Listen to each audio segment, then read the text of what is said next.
Bab 183 Transformasi yang terjadi setelah pengasingan, Douluo Dalus Soul Land 2.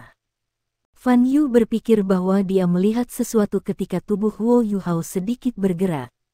Bagaimanapun, dia telah menunggu terlalu lama. Itu setengah tahun. Huo Yuhao telah duduk di sana tanpa bergerak selama setengah tahun. Namun, Fan Yu segera menyadari bahwa dia tidak melihat sesuatu. Itu karena dia melihat debu padanya jatuh ke tanah. Dia telah duduk di sana selama setengah tahun. Tidak ada yang berani menyentuhnya juga karena takut mengganggu kultivasinya. Huo Yuhao tidak hanya tertutup debu. Dia dilapisi dengan lapisan oksida. Dia seperti sosok tanah liat. Fan Yu berdiri dengan tergesa-gesa dan maju beberapa langkah. Dia menatap Huo Yuhao. Huo Yuhao memang pindah. Tubuhnya sedikit bergetar dan debu terus jatuh darinya. Lapisan oksida pada dirinya juga mulai retak. Fan Yu sedikit gugup. Dia mengambil botol giok. Ini adalah pertama kalinya dia melihat seseorang memasuki meditasi mendalam selama setengah tahun. Penatua Xuan pernah memerintahkannya untuk tidak menawarkan makanan atau air kepada Huo Yuhao segera setelah dia bangun. Dia harus mengkonsumsi cairan obat yang terkandung dalam botol ini untuk memperkuat dirinya terlebih dahulu karena tubuhnya berada pada kondisi terlemah pada saat ini. Tubuhnya mulai bergetar lebih keras. Dia tampaknya berusaha membuka matanya tetapi tidak memiliki kekuatan untuk itu. Fan Yu tidak berani menyentuhnya. Dia hanya bisa menahan nafas dan menonton. Huo Yuhao telah tumbuh jauh lebih tipis setelah setengah tahun sedemikian rupa sehingga ia menyerupai cabang. Lagi pula, tubuhnya tidak bergizi ketika dia duduk di sana. Dia hanya bisa menghabiskan cadangan tubuhnya seperti binatang buas yang berhibernasi. Tubuh Huo Yuhao menjadi diam setelah beberapa saat. Fan Yu tidak hanya heran, dia juga sangat cemas dan tidak tahu harus berbuat apa. Huo Yuhao mengerang sedikit. Dia mengerang, dan tubuhnya tiba-tiba bergetar. Lapisan oksida di tubuhnya pecah dan dia akhirnya membuka matanya. Meskipun hanya celah yang terbentuk, dan debu beterbangan di sekujur tubuhnya, tenda itu tiba-tiba muncul dengan lapisan cahaya yang aneh. Itu adalah warna emas redup. Fan Yu hanya mendengar suara mendengung di benaknya yang beresonansi. Tubuh Huo Yuhao bergerak lagi dan dia akhirnya berhasil mengangkat kepalanya sedikit. Fan Yu berhasil melihat matanya sekarang. Mata yang cantik. Di tengah keemasan yang jernih, matanya memancarkan cahaya lembut. Meskipun itu hanya sepasang mata, Fan Yu merasa seolah-olah sedang melihat lautan. Fan Yu benar-benar terkejut. Dia tidak bisa menahannya saat dia berkata, "Yuhao." Bibir Huo Yuhao bergerak sedikit. Bibirnya sudah saling menempel setelah sekian lama. Dia berjuang sedikit sebelum mencabik-cabik mereka. Lapisan kulit kering dikupas dan mengungkapkan dagingnya. "Guru." Huo Yuhao menutup matanya setelah menggumamkan satu kata. Tubuhnya juga jatuh ke samping seperti patung. Fan Yu tidak bisa membiarkannya jatuh dan dengan cepat mendukungnya. Dia bisa merasakan kekakuan Huo Yuhao, tetapi tubuhnya yang dingin telah mengembangkan kehangatan sekarang. Fan Yu bergegas memecahkan botol giok. Dia dengan hati-hati menuangkan cairan ke dalam mulut Huo Yuhao. Sementara Huo Yuhao sangat lemah sekarang, pikirannya jernih. Dia berjuang ketika dia menelan cairan yang berbau obat. Cairan cepat beredar di seluruh tubuhnya. Gelombang panas menyapu dan menyebabkan Huo Yuhao merasa jauh lebih baik. Bahkan, dia sudah bangun ketika tubuhnya pertama kali tersentak. Hanya saja dia dalam keadaan tersiksa saat itu. Huo Yuhao merasa sangat lemah ketika pikirannya kembali ke tubuhnya. Dia sangat lemah sehingga dia bahkan tidak bisa mengangkat jari. Tubuhnya gelap gulita, dan dia bahkan tidak bisa melihat sedikit pun kekuatan jiwa. Darah di lorong-lorongnya beredar dengan kecepatan yang luar biasa lambat. Otot-ototnya juga sekaku batu. Meditasi yang dalam seharusnya meningkatkan kemampuan saya. Namun, mengapa saya berada dalam kondisi yang menyedihkan? Huo Yuhao merasa sangat tidak berdaya sekarang. Ini bukan pertama kalinya dia memasuki meditasi dalam untuk waktu yang lama. Terakhir kali dia melakukannya adalah di Paviliun Dewa Laut. Seperti yang dia ingat sekarang, meditasi mendalam yang dia lakukan di Paviliun Dewa Laut tidak menyebabkan beban pada tubuhnya. Itu mungkin karena pohon emas. Dengan makanan dari pohon emas, murid-murid halaman internal yang menjalani meditasi mendalam tidak mengalami masalah seperti itu. Fan Yu juga tidak berani menuangkan kekuatan jiwanya ke tubuh Huo Yuhao untuk membantunya menyesuaikan diri. Dia tahu bahwa kemampuan Huo Yuhao telah meningkat setelah melihat ekspresi di matanya. Hanya saja tubuhnya tidak dalam kondisi baik saat ini, tetapi dia hanya bisa mengandalkan dirinya sendiri untuk menyesuaikan diri. Gangguan eksternal apapun dapat menyebabkan masalah karena tubuhnya sangat lemah. Dia membawa Huo Yuhao karena ini bukan tempat yang cocok baginya untuk memulihkan diri. Fan Yu menggendongnya dan meninggalkan tempat itu. Guru, celupkan air panas. Bibir Huo Yuhao bergerak sedikit. Setelah mengkonsumsi cairan obat, perasaan hangat segera menelan tubuhnya. Dia berhasil mengembalikan sebagian energinya dan menggumamkan beberapa patah kata.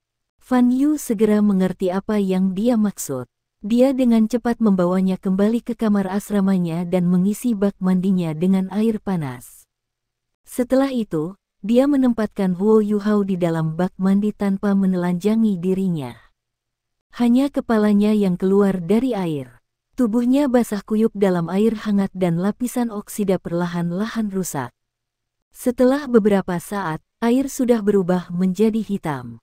Tubuh Huo Yuhao tampak melembut saat ia berendam di air hangat.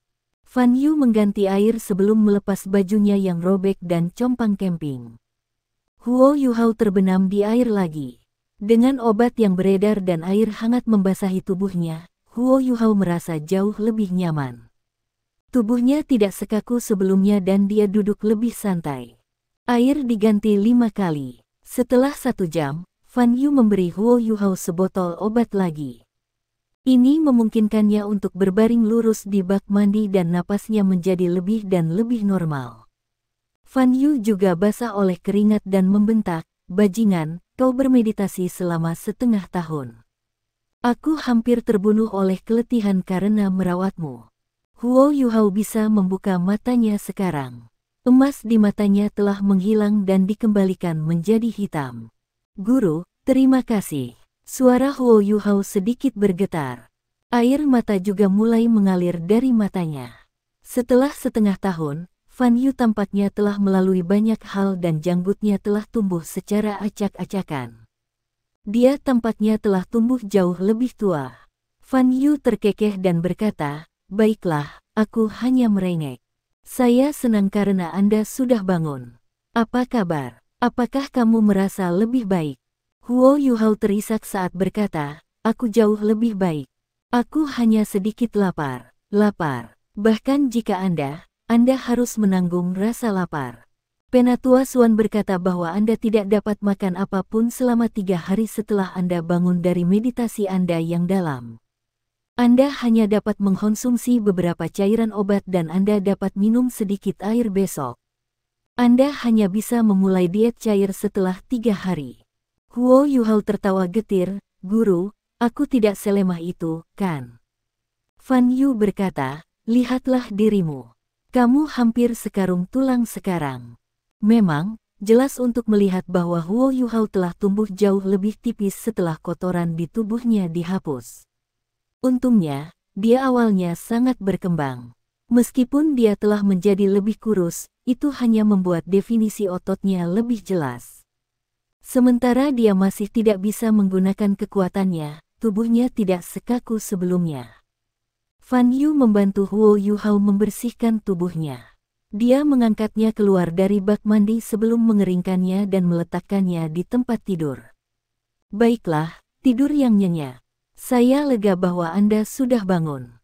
Saya juga akan pergi dan mandi." Huo Yuhao tidak bisa bertahan lebih jauh dan segera tidur nyenyak setelah Fan Yu pergi. Fan Yu tidak membohonginya. Dalam 3 hari berikutnya, dia tidak diberi makanan. Dia hanya ditawari air dan obat-obatan. Sementara itu, Fan Yu hanya memberitahu He Kaitu tentang ini.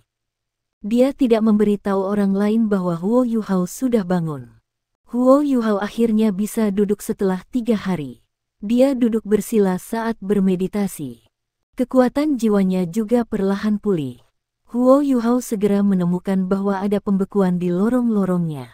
Tidak hanya kultivasinya tidak membaik, bahkan tampaknya telah jatuh. Untungnya, dia sudah memiliki 4 cincin.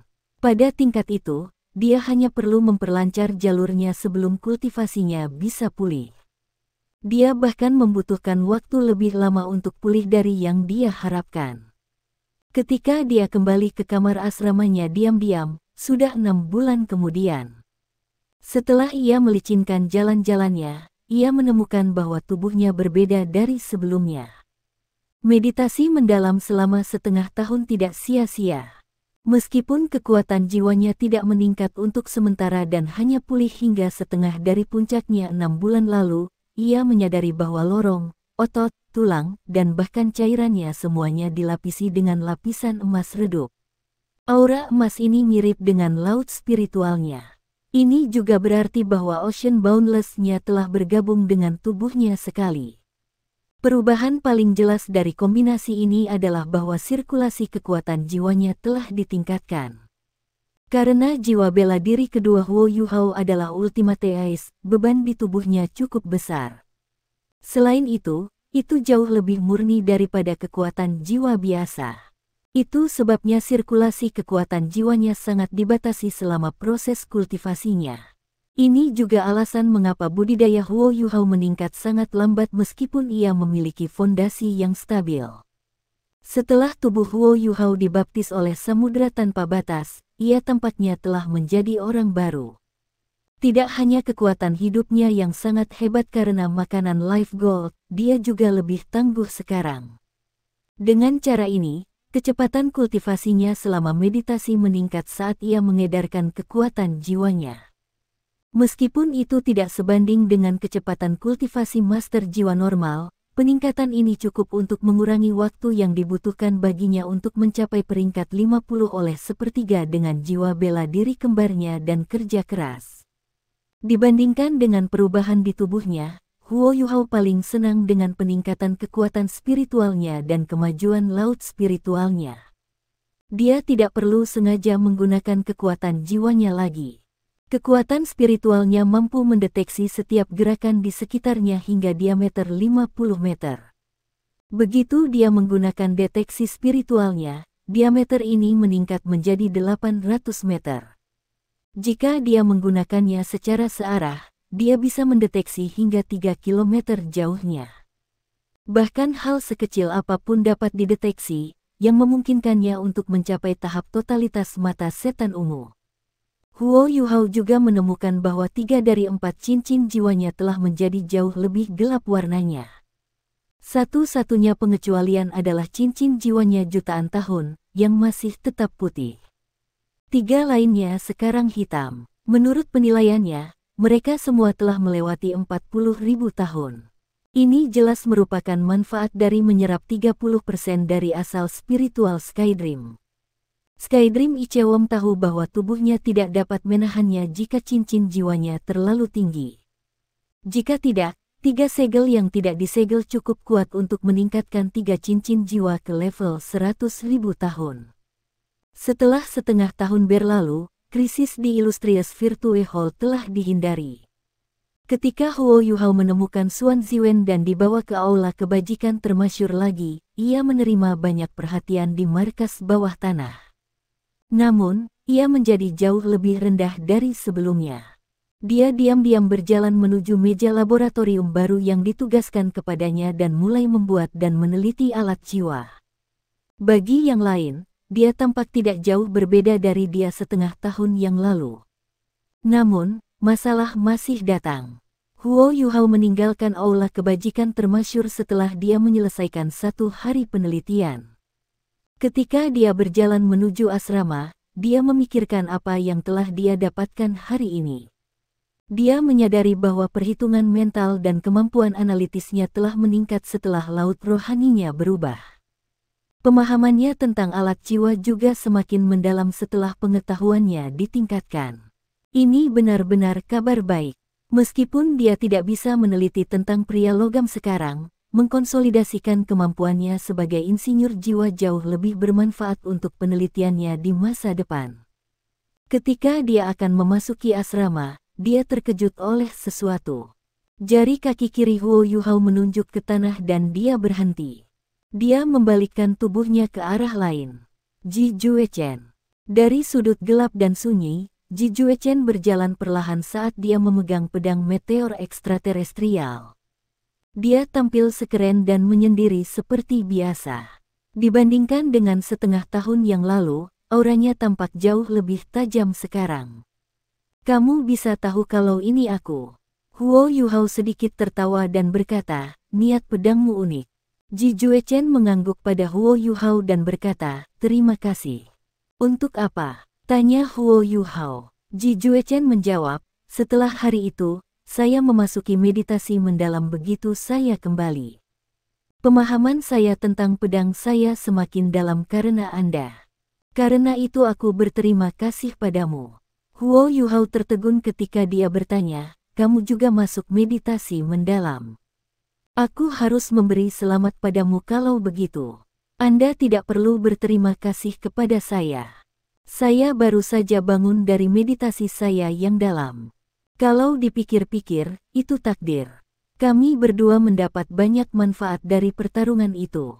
Ji Juechen mengungkapkan ekspresi jengkel selain dari ketidakpeduliannya yang biasa. Meditasi mendalam saya hanya berlangsung selama sebulan. Tetapi meditasi Anda bertahan selama setengah tahun. Hari ini, saya akan melihat seberapa banyak Anda meningkat setelah setengah tahun. Baiklah, Huo Yuhao tidak menolak usulnya atau mengajukan pertanyaan. Tidak ada artinya berbicara terlalu banyak dengan seseorang seperti Ji Juechen. Selanjutnya, Ji Juechen sudah meraih pedangnya dengan kedua tangan.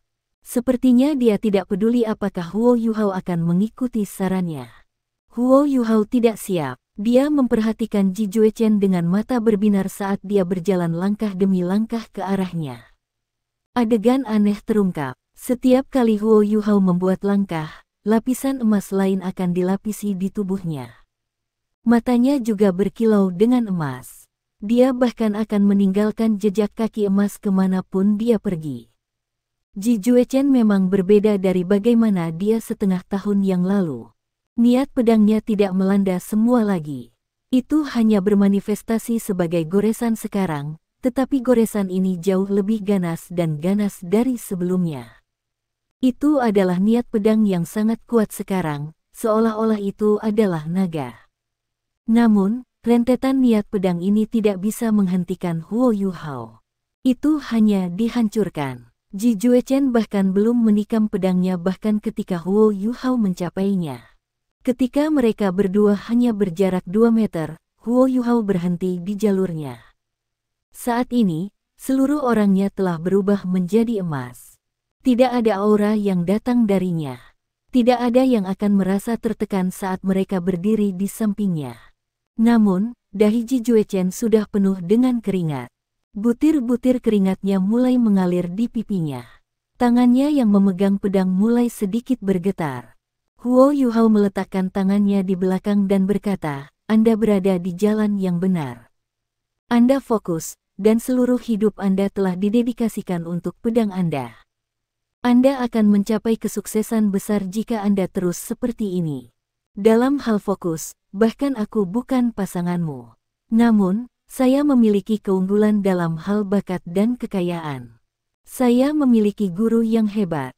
Anda harus mengejar saya seumur hidup Anda jika Anda ingin mengalahkan saya. Setelah dia selesai berbicara, Huo Yuhao menurunkan tangannya lagi. Dia berbalik dan pergi. Setiap kali dia mengambil langkah, cahaya keemasan di tubuhnya akan sedikit redup. Ketika dia mencapai tempat dia berdiri semula, semua cahaya keemasan telah menghilang dari tubuhnya. Dia perlahan berjalan ke blok asrama. Ketika Huo Yuhao menghilang, Ji Juechen mengerang. Dia menancapkan ekstraterestrial meteoric sword di tanah dan berkeringat deras. Niat pedangnya menghilang seketika. Keduanya tidak berbenturan secara fisik. Namun, ada pertentangan sengit antara niat mereka. Pedang Ji Juechen adalah tentang niat pedangnya. Begitu dia menekan lawannya akan dengan mudah dikalahkan tidak peduli seberapa kuat dia. Sementara budidaya 7 cincinnya lebih unggul dari Huo Yuhao dan dia bahkan mencapai tubuh sejati jiwa-jiwa, dia masih kalah dari Huo Yuhao karena dia tidak bisa menekannya dalam hal auranya. Ketika Huo Yuhao berjalan ke arahnya, dia bisa dengan jelas merasakan bahwa dia seperti penguasa yang mengesankan. Setiap langkah yang diambilnya membuatnya semakin mengesankan. Aura seperti penguasa berhasil mengalahkan niat pedangnya pada tingkat spiritual. Dia tidak bisa menyerang dengan pedangnya bahkan ketika Huo Yuhao mencapainya. Huo Yuhao berhasil menggunakan kekuatan spiritualnya untuk menekan dan mengendalikannya. Huo Yuhao menyadari hal itu, jadi dia meletakkan tangannya di belakang. Ji Juechen tahu bahwa dia telah kehilangan ketika Huo Yuhao menatapnya diam-diam.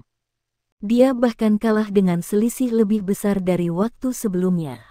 Huo Yuhao jauh di depannya dalam mengejar niat yang diinginkannya. Kamu harus mengejarku seumur hidupmu jika kamu ingin mengalahkan aku. Kalimat ini terjebak di kepala Ji Juechen. Tubuhnya mulai bergetar sedikit ketika dia memikirkannya. Dia berdiri di sana dengan tenang selama 15 menit. Ketika dia mengangkat kepalanya lagi, tatapan penuh tekad memenuhi matanya. Aku di jalan yang benar. Bahkan jika saya harus mengejar seluruh hidup saya akan melakukannya. Dia adalah target yang saya temukan. Setelah dia selesai berbicara, nyala api yang menyala naik di matanya. Dia melihat dari dalam kemana Huo Yuhao menghilang. Setelah itu, dia berbalik dan menghilang ke dalam kegelapan.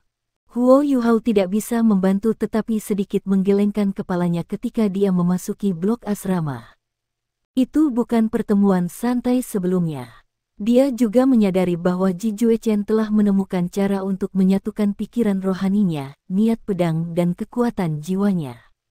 Meskipun berbeda dari Descent of the Sovereign, itu masih unik. Jika dia terus seperti ini, dia mungkin bisa menghasilkan keturunan Sovereign lain. Ji Juechen tampaknya tidak terlalu kuat dalam hal bakatnya. Huo Yuhao dapat dengan jelas merasakan hal itu, tetapi Ji Juechen berhasil mengukir jalan bagi dirinya sendiri menggunakan kerja keras, tekad dan tekadnya sendiri. Bahkan peningkatan kekuatan jiwanya mungkin ada hubungannya dengan metode kultivasinya sendiri. Kalau tidak, itu tidak mungkin baginya untuk mencapai level ini pada usia seperti itu.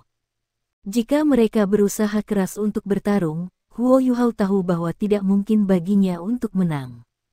Kesenjangan dalam kultivasi mereka terlalu besar. Selain itu, pedang Ji Juechen sangat cepat dan ganas. Namun, Ji Juechen mengejar sesuatu darinya yang berbeda. Itu sebabnya dia mengakui kekalahan 2 kali. Sepertinya dia harus bekerja lebih keras lagi. Meskipun dia tampaknya tidak mengorbankan kurang dari Ji Juechen, dia mengejar lebih banyak gol daripada dia. Ini berarti dia harus bekerja lebih keras sehingga dia tidak akan mengecewakan bakat uniknya. Ini masih belum berakhir. Huo Yuhao mengerutkan alisnya saat dia melihat ke arah depan. Perasaanmu sangat akut. Suara samar terdengar. Seorang wanita keluar dari sudut. Adalah Nana, yang pernah memohon Huo Yuhao untuk mengembalikan semangatnya di kamarnya. Huo Yuhao tahu mengapa dia datang. Dia sedikit menyesal ketika dia berkata, "Maaf, saya berada dalam situasi khusus 6 bulan terakhir. Ikuti aku. Saya akan mengembalikan semangat Anda sekarang." Setelah mendengar kata-katanya, Nana tampak jauh lebih lega. Untuk beberapa alasan, dia sangat percaya padanya. Mungkin karena rasa malunya di waktu yang lain, tetapi wajah Nana menjadi panas saat dia memikirkan kejadian itu. Setelah merenungkan masalah itu, dia menyadari bahwa dia terlalu putus asa. Hanya saja, karena pikirannya agak berantakan, dia mengikuti Huo Yuhao ke kamarnya. Huo Yuhao tidak memintanya untuk duduk. Dia masih belum pulih dari insiden sebelumnya. Dia canggung ketika melihat Nana lagi. Huo Yuhao berkata, seperti yang Anda duga, roh Anda disegel oleh saya. Jiwa bela diri saya bersifat spiritual, dan keterampilan jiwa Anda memiliki beberapa bentuk kerohanian. Itu sebabnya saya bisa menekannya seperti ini. Cobalah untuk menggunakan roh pembalasan Anda lebih jarang di masa depan. Meskipun kuat, Anda akan berada dalam masalah besar jika lawan Anda bisa melakukan ini untuk Anda. Lagi pula, itu tidak akan menjadi pertarungan sederhana ketika kamu bertarung di luar akademi. Oke, Nana mengangguk, terlihat sangat patuh. Huo Yuhao tidak ingin dia tinggal terlalu lama, kalau dia diingatkan tentang apa yang seharusnya tidak dilihatnya lagi. Dia menutup matanya dan menggumamkan mantra.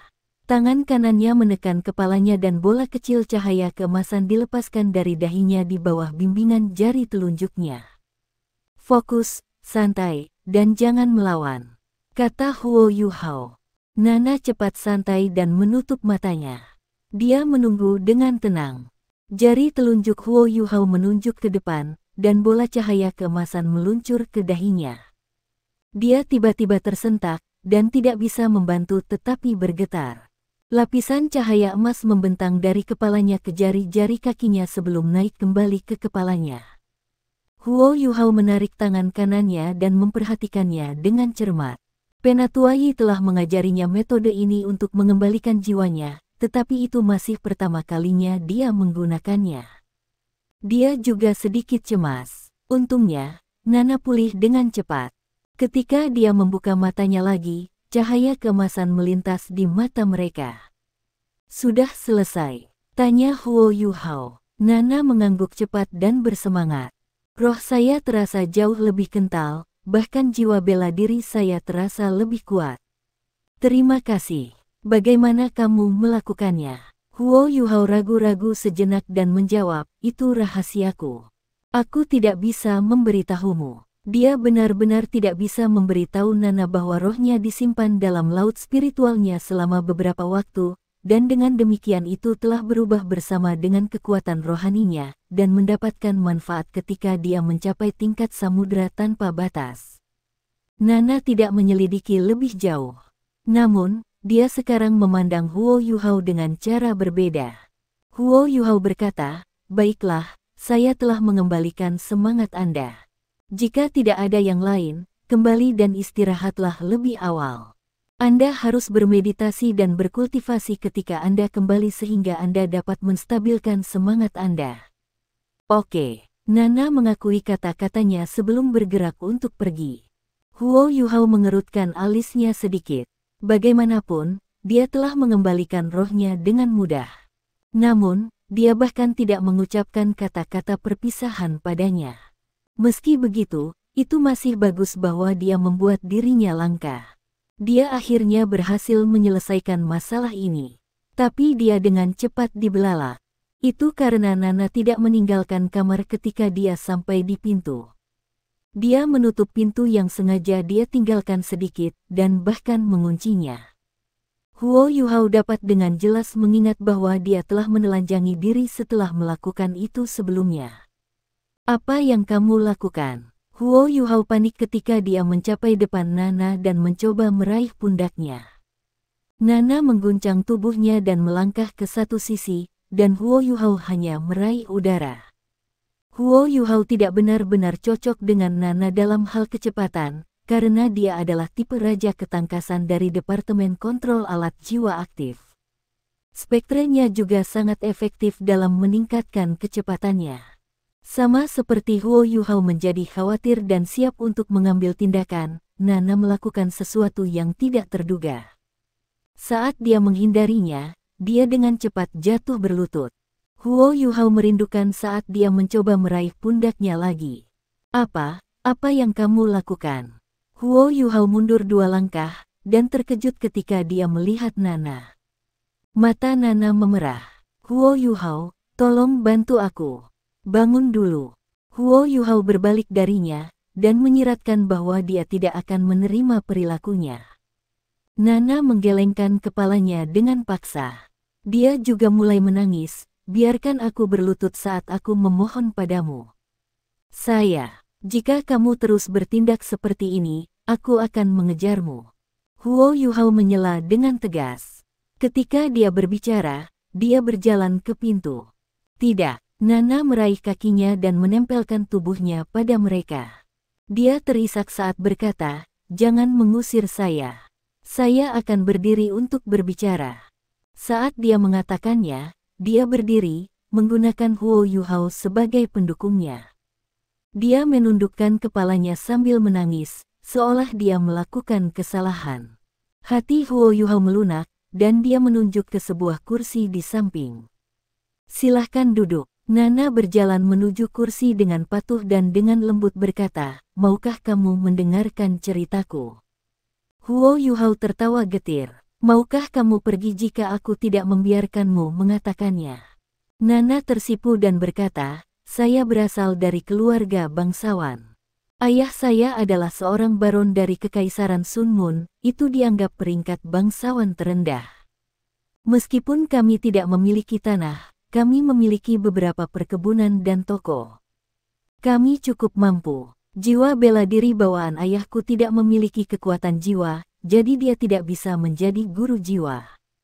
Orang tua saya bertemu karena suatu kebetulan.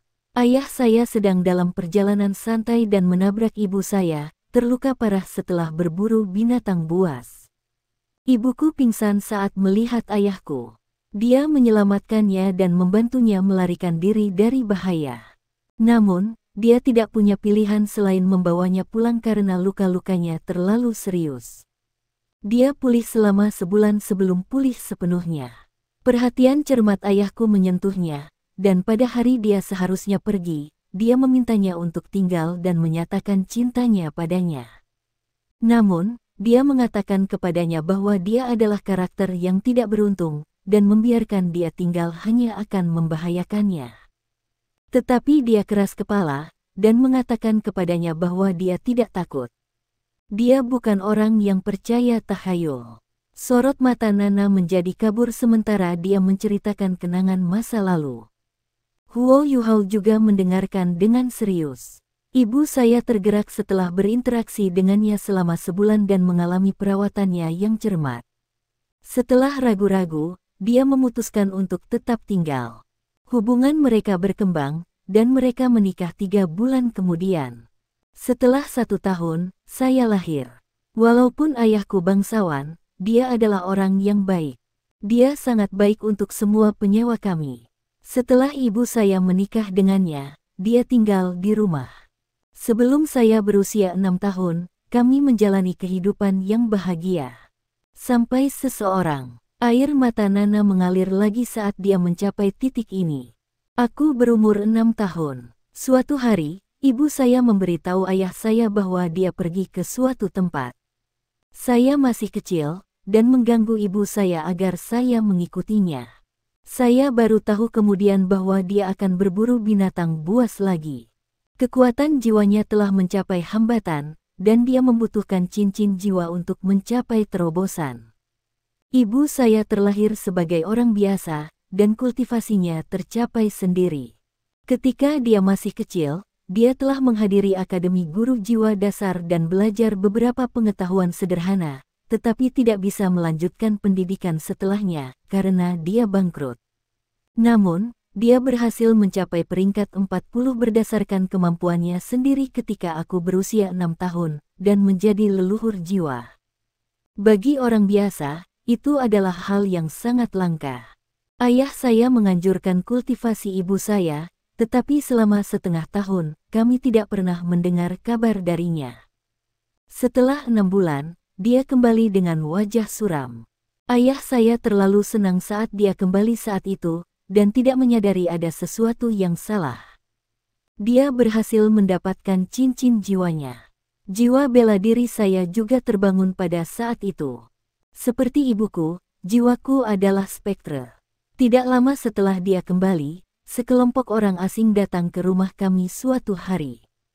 Saya tidak tahu apa yang mereka katakan padanya, tetapi dia harus pergi bersama mereka. Ayah saya mencoba menghentikan mereka, tetapi dia tidak bisa. Sejak hari itu menjadi mimpi buruk bagi keluarga saya. Ibuku terus meninggalkan rumah, dan dia pergi untuk jangka waktu yang lama. Dia selalu terlihat sangat tertekan ketika kembali, tetapi kemampuannya terus semakin kuat.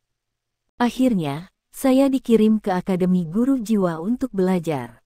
Pada awalnya, saya tidak jelas tentang apa yang sedang terjadi di rumah. Namun, saya menyadari beberapa barang berharga hilang dari rumah saya ketika saya kembali suatu hari. Ayah saya tampak lemah dan lebih tua, dan ibu saya masih jarang pulang. Saya bertanya kepadanya apa yang terjadi. Namun, dia tidak mengatakan apa-apa, dan hanya menghela nafas. Aku mencoba bertanya pada ibuku, tetapi aku bahkan tidak bisa melihatnya. Ketika saya berusia 12 tahun, seseorang datang ke akademi untuk memberitahu saya bahwa ayah saya telah meninggal dunia. Ketika dia berbicara tentang hal itu, Nana hampir tidak dapat dimengerti dari tangisannya. Huo Yuhao juga tidak bisa memahami semua yang dia katakan. Dia berdiri dan memberikan beberapa tisu padanya. Setelah beberapa saat, Nana akhirnya berhasil tenang. Dia melanjutkan, saya berlari pulang seperti orang gila, tetapi sudah terlambat. Dia mati dengan mata terbuka. Meskipun dia telah meninggal, matanya masih dipenuhi dengan rasa tidak percaya. Sepertinya dia melihat sesuatu yang tidak bisa dia mengerti. Siapa yang membunuh ayah? Jelas ada luka fatal di dadanya. Siapa yang begitu kejam membunuh ayahku? Saya terus berteriak, ayah, tapi dia tidak bisa mendengarku. Dia tidak bangun. Bagaimana dengan Mumi? Kemana ibuku pergi? Dia sudah mati, tapi dia tidak ada.